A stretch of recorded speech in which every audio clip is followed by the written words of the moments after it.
These are going to be carnivore cooking tips from some guy who knows absolutely nothing about cooking. All right, so let me just tell you exactly how I'm cooking my carnivore food for the most part and making it as easy as possible, doing one meal a day. This is Gavin Mehl. So one of the, coming straight off being a vegetarian for 5 years, I stopped using the oven. I didn't use pans. I was eating the food raw. I would basically take the food out of the garden, wash it, eat it. And that was it. It wasn't even cooking the food, the vegetables at all. Fruit, never cooked fruit. So I hadn't used an oven or pan or stovetop literally in years. My oven had never even been opened, never even started it. I still had the plastic on the stovetop. So that was at least at this place in the Bay Area. So now what's going on is I finally have some help, and a sweet, Kelly was kind enough to help me navigate me with how to freaking cook some food, because I was doing an awful job at it.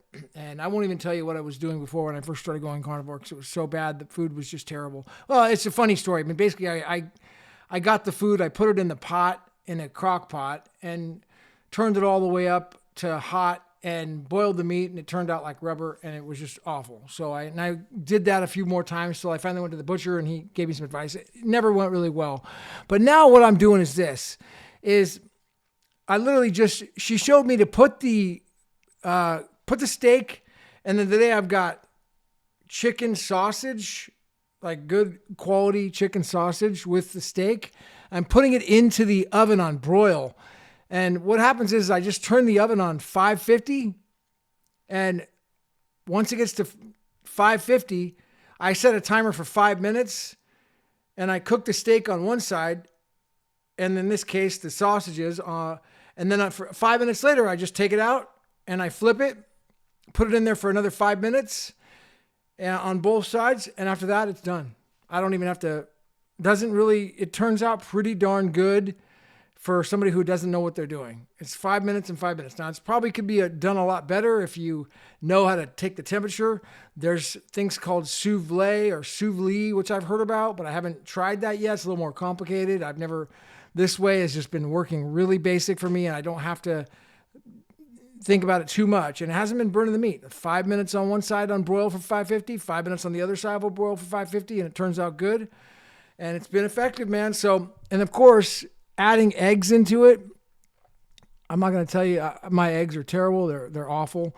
So, but I will add eggs into it as well on a regular basis. So eggs are key.